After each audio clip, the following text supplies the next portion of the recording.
चलिए दोस्तों, आज का क्लास जो डिस्क्रिप्टिव इंग्लिश का है ये है वर्ब ऑफ परसेप्शन के ऊपर। वर्ब ऑफ परसेप्शन क्या होता है, ये सेंटेंसेस के दौरान हम लोग अच्छे तरीके से समझ जाएंगे। पहला सेंटेंस जो आपको दिखाई दे रहा है वो है मैंने उसे गाते हुए देखा। तो जब मैंने उसे देखा तो वह गा रहा था। तो वो गा रहा था, ये ज्ञान की प्राप्ति हमें कैसे हुई? देख के। तो जो हम आँख से देखते हैं, कान से जो सुनते हैं, नाक से जो स्मेल करते हैं या त्वचा से स्पर्श करके कुछ चीज़ को महसूस करते हैं, यानी कि फिजिकल सेंस ऑर्गन के माध्यम से जो चीज़ें हमें प्राप्त होती है, सुन के, देख के, महसूस करके, स्पर्श करके, गंध लेके, सुगंध लेके, ये सारे इस तरह के जो वर्ब होते हैं उसको हम वर्ब ऑफ परसेप्शन कहते हैं। और वर्ब ऑफ परसेप्शंस के बाद ये भी दो तरह का होता है, एक सब्जेक्ट और ओरिएंटेड वर्ब होते हैं और ऑब्जेक्ट ओरिएंटेड। सब्जेक्ट ओरिएंटेड जो वर्ब होते हैं वो ट्रांजिटिव ही होते हैं। वर्ब ऑफ परसेप्शन में कुछ वर्ब ट्रांजिटिव भी हो सकते हैं, कुछ लिंकिंग वर्ब भी हो सकते हैं और कुछ इंट्रांजिटिव वर्ब भी हो सकते हैं। तो उन सब चीज़ों का हम लोग आज ज्ञान लेंगे। इसके पहले कि हम क्लास आगे बढ़ाएं, एक बार आप जरूर देख लें कि Shyam Sharma's classes complete English course आपको प्रोवाइड कर रहा है, चाहे online class, pen drive, Google drive, books के माध्यम से, और बहुत ही इकोनॉमिकल प्राइस में। और सारी चीज़ें, कोई चीज़ें आपको छूटे नहीं। कभी ग्रामर पढ़ते हैं तो वोकैब्स छूट जाता है, वोकैब्स पढ़ते हैं तो रीडिंग छूट जाता है, रीडिंग पढ़ते हैं तो राइटिंग छूट जाता है, लेकिन ये सारी चीज़ें यहाँ कंप्लीट इंग्लिश कोर्स आपको मिलता है। चलिए, आज का क्लास जो है उसको देखिए। मैंने उसे गाते हुए देखा। तो जरा देखिए, इसमें सी जो है ये हमारा वर्ब ऑफ परसेप्शन है। सी करना, वॉच करना, वॉच मतलब ध्यान से देखना, ऑब्जर्व करना, नोटिस करना, है ना। ये सारे जो हमारा सेंस ऑर्गन है, आंख से हम देखते हैं, तो देख के जो चीज़ें हमें प्राप्त होती है। तो टेंस का भी ध्यान रखेंगे। आई सा, ये हमारा जो है ट्रांजिटिव वर्ब है। मैंने देखा, किसे देखा? उसे। तो आई सा हिम, तो ये हमारा ट्रांजिटिव वर्ब है और उसका एक खास प्रवृत्ति है कि ये हमारा वर्ब ऑफ परसेप्शन है, क्योंकि ये जो सब्जेक्ट है उसने कोई चीज़ परसीव कर किया है देख के, तो ये इसका सब्जेक्ट हो गया और ये इसका ऑब्जेक्ट हो गया। अब यहाँ आगे है कि मैंने उसे क्या एक्टिविटी करते हुए देखा। तो मैंने उसे गाते हुए देखा। तो आप देखेंगे एग्जाम में कि आई सा हिम सिंग भी हो सकता है और आई सा हिम सिंगिंग भी हो सकता है। तो दोनों में फ़र्क क्या हो जाता है? वाक्य तो दोनों सही है, लेकिन ज़रूरत के हिसाब से आपको सिंग और सिंगिंग लगाना है। जब हम वर्ब का फर्स्ट फॉर्म लगा रहे हैं और यहाँ वर्ब का फोर्थ फॉर्म लगा रहे हैं, तो अगर हम आईएनजी फॉर्म लगाते हैं, इसका मतलब कि मैंने उसे एक नज़र देखा, नोटिस किया कि वह गा रहा था। मैं उसको एंजॉय नहीं किया, उसका कोई बहुत अच्छे से जज नहीं किया, बहुत अंत तक या लंबे समय तक नहीं देखा। और आई सा हिम सिंग जब बोलते हैं तो ये हो जाता है कि मैं जब उसे देखा तो वह गा रहा था और मैं उसके गाने को काफ़ी देर तक देखा, बहुत आराम से देखा, ऑब्जर्व किया। तो ये दोनों के मीनिंग में फ़र्क हो जाते हैं। तो ज़रूरत के हिसाब से आप V1 लगाइए, V4 लगाइए। अब ये दोनों जो हैं ये हमारा एडजेक्टिव है।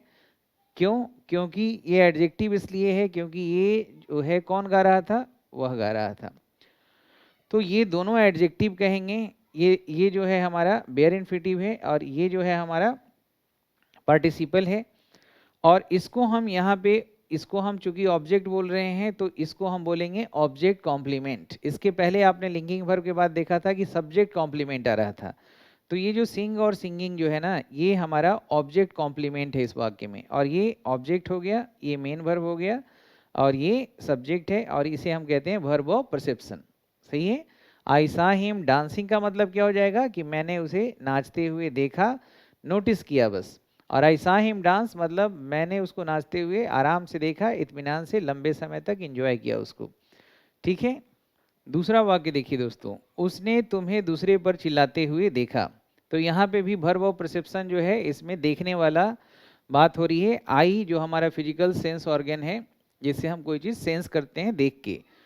तो उसने तुम्हें, तो ही सा यू, साउट टिंग लगा रहे हैं मतलब नोटिस किया बस।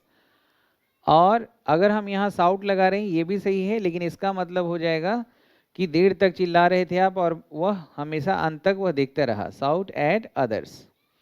तो ये अपने सेंस के हिसाब से, ज़रूरत के हिसाब से साउटिंग और साउट लगाएं, दोनों सही है। और इन दोनों को क्या कहेंगे? ये ऑब्जेक्ट है और ये दोनों ऑब्जेक्ट का कॉम्प्लीमेंट है। आ रहा है समझ में? आप भी कोशिश करिए साथ साथ बनाने का, आपको बहुत मजा आएगा। पूरा डिस्क्रिप्टिव इंग्लिश आपका अच्छा होगा। लेकिन डिस्क्रिप्टिव इंग्लिश का जो बेसिक चीज़ें मैं आपको सिखा रहा हूँ कि पहले पूरे पार्ट्स ऑफ स्पीच का ट्रांसलेशन के रूप में देखिए, जो काफ़ी इंटरेस्टिंग है और काफ़ी अच्छे तरीके से तोड़ तोड़ के जो हम समझा रहे हैं वो समझ में आएगा आपको। तीसरा सेंटेंस देखिए दोस्तों, उसने मुझे नाचते हुए निरीक्षण किया। निरीक्षण करना मतलब देखना ही होता है, लेकिन ऑब्जर्व करना मतलब निरीक्षण करना होता है, बहुत ध्यान से वॉच करना। तो अगर मैं कह रहा हूं कि उसने मुझे नाचते हुए निरीक्षण किया, यानी कि बहुत आराम से लंबे समय तक देखा होगा, तो ही ऑब्जर्व्ड मी, ही ऑब्जर्व्ड मी। अब यहाँ पे आप बताइए क्या लिखें, डांस लिखें या डांसिंग लिखें? अब निरीक्षण किया है तो बहुत ध्यान से किया होगा, तो यहाँ पे डांस लिखेंगे और ये ऑब्जेक्ट कॉम्प्लीमेंट होगा, इस ऑब्जेक्ट का कॉम्प्लीमेंट। सही है। अगला है क्वेश्चन नंबर 4, मैंने फर्श पर कुछ रेंगता हुआ महसूस किया, यानी कि मैंने कुछ सेंस किया। तो रेंगता हुआ महसूस किया, तो आई सेंस्ड समथिंग क्रीपिंग। क्रीप का मतलब रेंगना होता है, क्रॉल का मतलब हाथ पैर दोनों मिला के जो बच्चा चलता है उसे कहते हैं क्रीपिंग ऑन द फ्लोर। सही है। तो यहाँ पे क्रीपिंग क्या है? ऑब्जेक्ट का कॉम्प्लीमेंट है। सही है। और यहाँ पे सेंस जो है, सेंस करना क्या है? मतलब हम सेंस करते हैं, कुछ महसूस कर रहे हैं अपने ज्ञानेंद्रियों से। तो ये सारे हमारे वर्ब ऑफ परसेप्शन है ये। और ये इनफैक्ट यहाँ ट्रांजिटिव वर्ब का काम कर रहा है, क्योंकि मेन वर्ब तो 3 ही हिस्सों में बांटेंगे, ट्रांजिटिव, इंट्रांजिटिव और लिंकिंग वर्ब। अगला क्वेश्चन है क्वेश्चन नंबर 5, हम लोग उसे बास्केटबॉल खेलते हुए पल भर के लिए देखा। तो अब आपको बताना है कि वर्ब का फर्स्ट फॉर्म लगाएंगे या आईएनजी लगाएंगे ऑब्जेक्ट कॉम्प्लीमेंट के रूप में। हम लोगों ने, तो वी सा हिम प्ले या प्लेइंग, कौन सा लगाना उचित होगा? लिखने पढ़ने में ये चीज़ों का ध्यान से समझना होगा। Playing basketball. तो अगर आप यहाँ फॉर अ शॉर्ट टाइम या फॉर अ वाइल ना भी लिखें, या अगर लिखा हुआ है फॉर अ वाइल, तो यहाँ पे ये गलत हो जाएगा और ये सही हो जाएगा। ठीक है, आप बिल्कुल समझ रहे हैं। एग्जाम पॉइंट ऑफ व्यू से हर चीज को ध्यान से देखना है। अगला क्वेश्चन नंबर 6 है, मुझे बाघ का आने का आभास हुआ। तो यहाँ पे हम बोल सकते हैं मुझे बाघ का आने का आभास हुआ, आई फेल्ट या आई सेंस्ड, दोनों लिख सकते हैं, आई फेल्ट या आई सेंस्ड। क्या फेल्ट किए, क्या सेंस्ड किए? I felt, I sensed a tiger approaching, approaching. सही है। I felt sensed a tiger approaching. तो यहाँ पे सेंस्ड करना, फेल्ट करना, इसका मतलब हुआ महसूस हुआ मुझे कि कोई बाघ का आने का आभास हुआ कि आ रहा है, अप्रोचिंग। अप्रोचिंग मतलब पल भर के लिए मुझे आभास हुआ कि ऐसा हो रहा है, for a short time, for a while. अगला देखिए दोस्तों क्वेश्चन नंबर 7, मुझे कुछ जलता हुआ महसूस हुआ। तो जलता हुआ महसूस हुआ, तो आप इसको इस तरह से लिख सकते हैं, आई स्मेल्ड समथिंग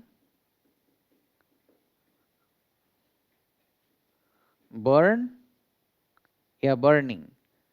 बर्निंग यानी कि शॉर्ट टाइम के लिए। तो ये हमारा ऑब्जेक्ट कॉम्प्लीमेंट है। और ये स्मेल्ड के जगह हम चाहे तो फेल्ट भी लिख सकते थे, सेंस्ड भी लिख सकते थे, ये सब सही होगा। सुविधा के हिसाब से कोई भी वर्ब का प्रयोग करिए और अपने डिस्क्रिप्टिव इंग्लिश को खूबसूरत बनाइए और एरर फ्री बनाइए। मैंने वहाँ कुछ लज्जतदार चीज़ का स्वाद लिया। तो स्वाद लेना, टंग से भी जो हम चीज़ को परसीव करते हैं, स्वाद वगैरह, वो सब हमारा वर्ब ऑफ परसेप्शन है। एक चीज़ को हम परसीव कर रहे हैं टंग से, टंग हमारा सेंस ऑर्गन है। तो आई टेस्टेड, तो यहाँ पे ट्रांजिटिव वर्ब का काम कर रहा है। और टेस्ट जो कल पिछले क्लास में देखा था उसमें टेस्ट लिंकिंग वर्ब के रूप में बनाया था। स्वाद होना या स्वाद लेना, दोनों दो बातें हैं। डूइंग है, हैपनिंग है, ध्यान रखना है। तो लिखते समय सारी बातें समझ में अच्छे तरीके से आती हैं। तो मैंने वहाँ कुछ लज्जतदार चीज़ का स्वाद लिया। तो I tasted something delicious, something पालाटेबल। पालाटेबल का मतलब क्या होता है? जायकेदार, लज्जतदार। तो यहाँ पे जो पालाटेबल है ये हमारा ऑब्जेक्ट का कॉम्प्लीमेंट है दोस्तों। चलिए दोस्तों, अगला है क्वेश्चन नंबर 9। मैंने कुछ ठोस चीज को स्पर्श किया। तो स्पर्श करके भी हम कुछ चीज को प्राप्त करते हैं, टच करके भी बहुत सारा चीज हमें समझ में आ जाता है। तो आई टच्ड समथिंग सॉलिड। तो टच करके ही पता चला कि कोई जो चीज है वो सॉलिड है। तो सॉलिड यहाँ पे ऑब्जेक्ट कॉम्प्लीमेंट है। और ऑब्जेक्ट कॉम्प्लीमेंट बोल रहे हैं, ऑब्जेक्ट है मतलब ये ट्रांजिटिव वर्ब है। वर्ब ऑफ परसेप्शन इसका एक अलग गुण है। चलिए दोस्तों, अगला सेंटेंस है क्वेश्चन नंबर 10। वे सारे फूल कमाल के दिख रहे थे। यानी कि जब मैंने देखा तो मैं परसीव किया कि वे अच्छे फूल थे या बुरे फूल थे। तो यहाँ पे ऑल दोज ऑल कर देंगे तो गलत हो जाएगा। All those flowers were looking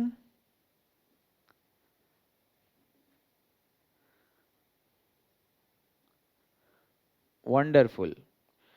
याद रखिए यहाँ पे लुकिंग वर्ब ऑफ परसेप्शन तो है, लेकिन ये हमारा लिंकिंग वर्ब है और वंडरफुल सब्जेक्ट का कॉम्प्लीमेंट है, फ्लावर्स का। ये सब्जेक्ट का कॉम्प्लीमेंट है। ठीक है दोस्तों, तो आज के लिए इतना ही। एक बार प्रेम से बोलिए भारत माता की जय, वंदे मातरम, जय हिंद, जय भारत।